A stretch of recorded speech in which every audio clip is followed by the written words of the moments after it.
A great employee is like a four-leaf clover, hard to find and lucky to have. Tammy Cohen. Today's episode is all about the most important people in your business. Who are they? How they can make or break your business, and where do you find them? Welcome to the Stitch for Success podcast. I'm your host, Monica Allen. I'm a wife, mom, daughter, entrepreneur, author, friend, and lifelong learner. For over 8 years, I was trapped in corporate America and dreamed of escaping. I took the leap over 15 years ago, retiring from corporate. With just $700 and an idea, over the years we have grown multiple six-figure and seven-figure brands. I have mentored and employed dozens of other people along the way. The road has not been easy. I have battle wounds, bruises, and scars to prove it. And on this podcast, I share lessons learned from my failures and successes. You will also learn from other business owners who have become stitched for success as they pursue their entrepreneurial passions. My goal and hope for you is that you can learn from our mistakes and our wins and have an extremely successful business that stands the test of time. Today I continue my conversation with Jennifer Grayer. In case you missed last week's episode, Jennifer created her vision of Lollibop Sweet Shop in 2015. After 5 years of serving the Atlanta area with some of the best sweet treats imaginable, she decided to close her doors this year, but not without a toolbox full of lessons that she is gracious enough to share with us. We will jump right into part 2 of our series with Jennifer. Take a listen.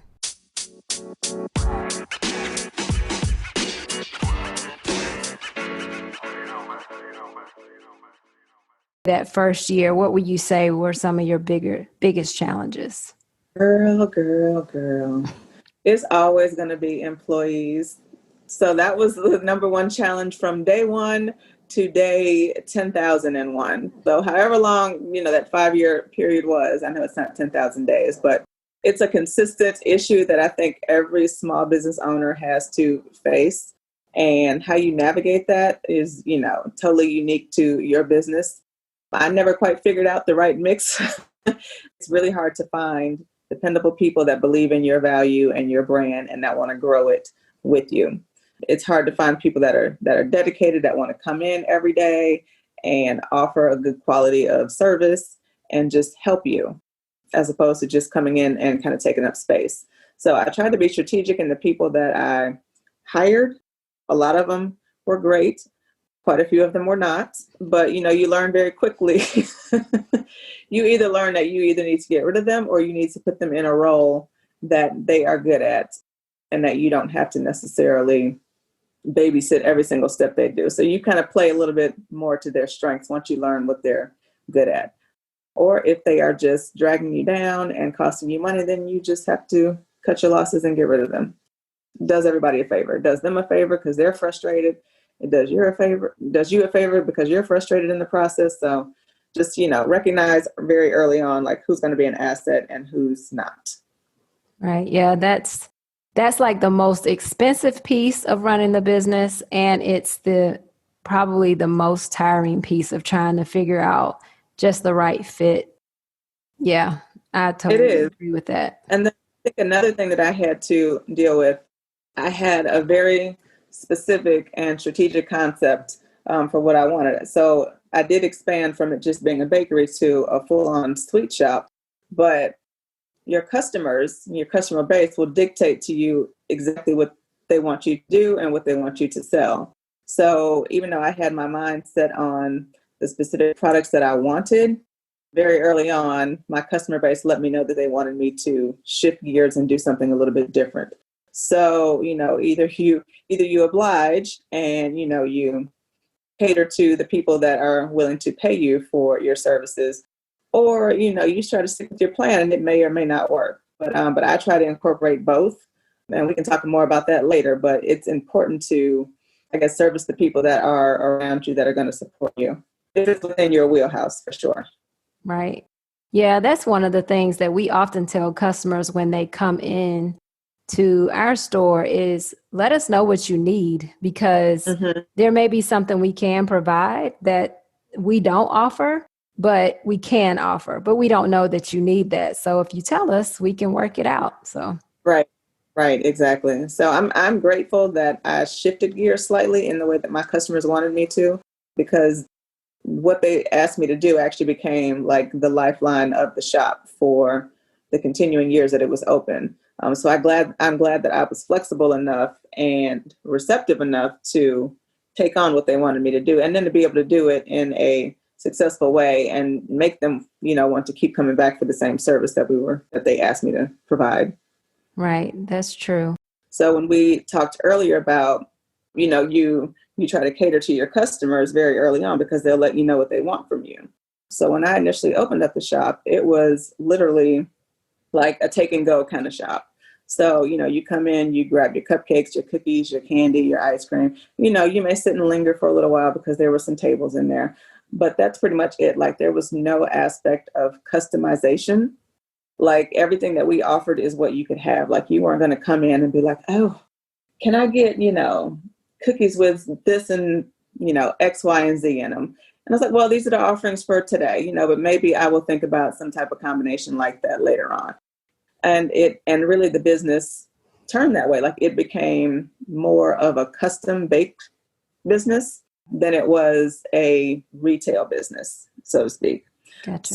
So I began doing custom cakes and all these fantasy cakes.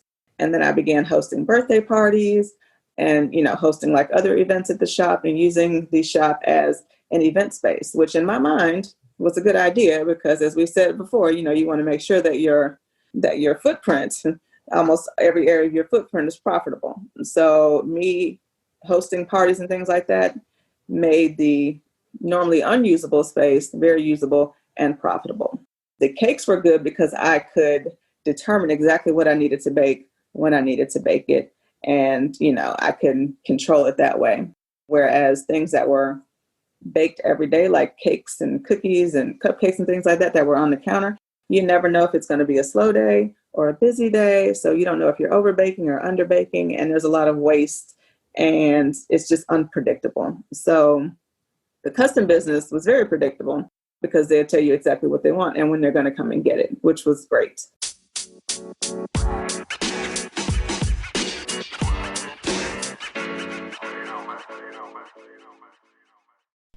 There are two important groups of people when it comes to your business, and Jennifer mentioned both of them. It is quite obvious and probably goes without saying, but employees and, of course, customers are essential to every successful business. If you are a sole proprietor, you're currently your sole employee. Now, we like to refer to our employees as team members because we are all a part of a team. Just like a football or basketball team with one goal, which is winning, we all have one goal at Zeus's Closet as well, which is ultimately to provide our customers with the best quality and most creative decorated apparel in the world. As Jennifer and I discussed, there are a lot of variables that come into play once you begin adding team members to your company. Finding the right people for your company can be difficult and daunting. I honestly don't like the hiring process because it takes you away from the day-to-day, but it's very important. We, like Jennifer, haven't always gotten it right, but I do feel like over time we have gotten better with the hiring process. And because it is one of your most expensive line items on your profit and loss statement with salaries, health benefits, company Medicare and Social Security matches, it helps tremendously if you get more of it right out of the gate. And hiring people is only the first step. After you find the great candidate or the person that you think is the great candidate for the position that you're filling, you then have to onboard that person to your company. You have to train that person. And most importantly, you have to manage that person and motivate that person. And those are things that can lead to a person not being the right fit for your company. Over time, we've learned various things, various techniques. We were not always the best managers when we started our company back when we were in our late 20s, but we have learned a lot through reading, through talking to others, through attending conferences and a variety of things. And I just want to briefly go through some of the things we've learned, and I'll talk about this more on a future episode of the podcast when we actually dive more into hiring people and making them a part of your team. But we decided a few years ago to use a service to handle our candidates, the assessments of our candidates, the interviewing procedures, the onboarding procedures for our candidates. We decided to use a service called Hireology, which has really streamlined our process and helped tremendously. Secondly, I began to listen and trust my gut more. And what I realized is that when I do that, when I truly go according to what my gut is telling me, I don't make mistakes. But in the past, there were definitely people I brought on that I thought was a good fit, but my gut told me otherwise. But I hired them anyway because, one, we were in a crunch for time. We needed extra hands. Whatever the case may be, I didn't follow my gut. And another thing that we changed is that now we have a couple of interviews with people over the phone, one in person, but we always like for people to come back and do a working interview. This helps people understand what the expectations will be of them in their job. Hopefully it allows them to see, do they like the people they're around? Do they like the atmosphere? It also allows us to get to know them better. Are they detailed oriented? Are they a positive person? Do they have the wherewithal to go with the fast pace that we work in? So that's very helpful. And then lastly, we love referrals. We love referrals from team members. We love referrals from friends, because more than likely a friend is not going to refer someone that they think is a slacker because that's their name on the line. So those are some things that we added over time, we learned over time, and I wanted to share those with you guys. Of course, having the right team members will ultimately lead to pleased and happy customers.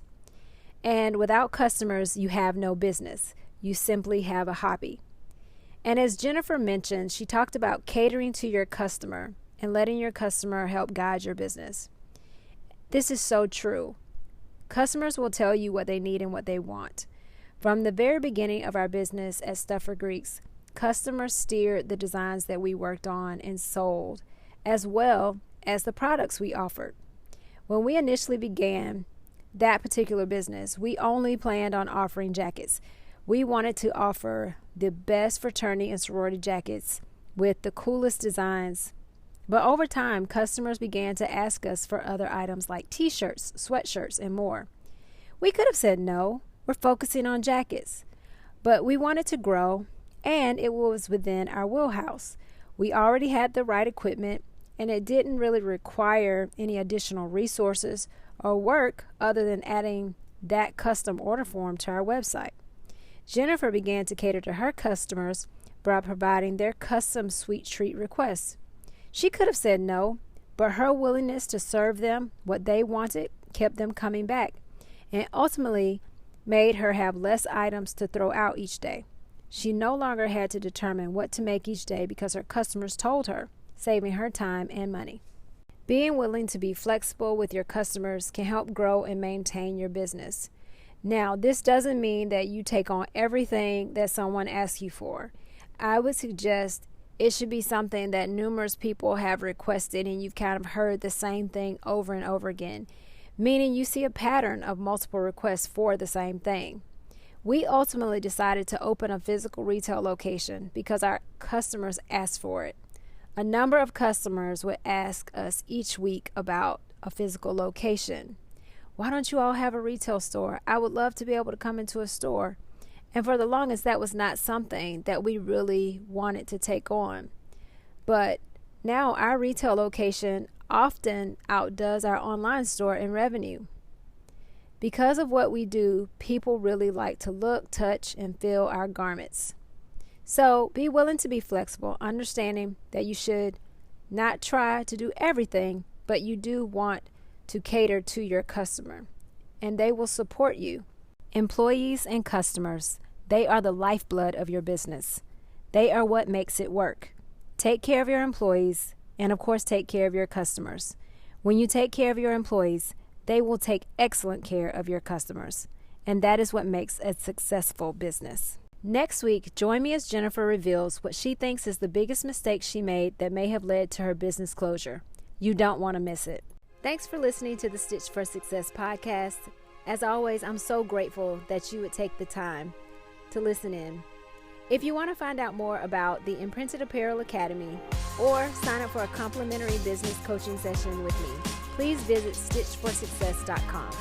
Also, I would love if you follow me on Instagram at stitchedforsuccess, and please remember to rate, share, and review this podcast. Thanks for joining me. Have a great one.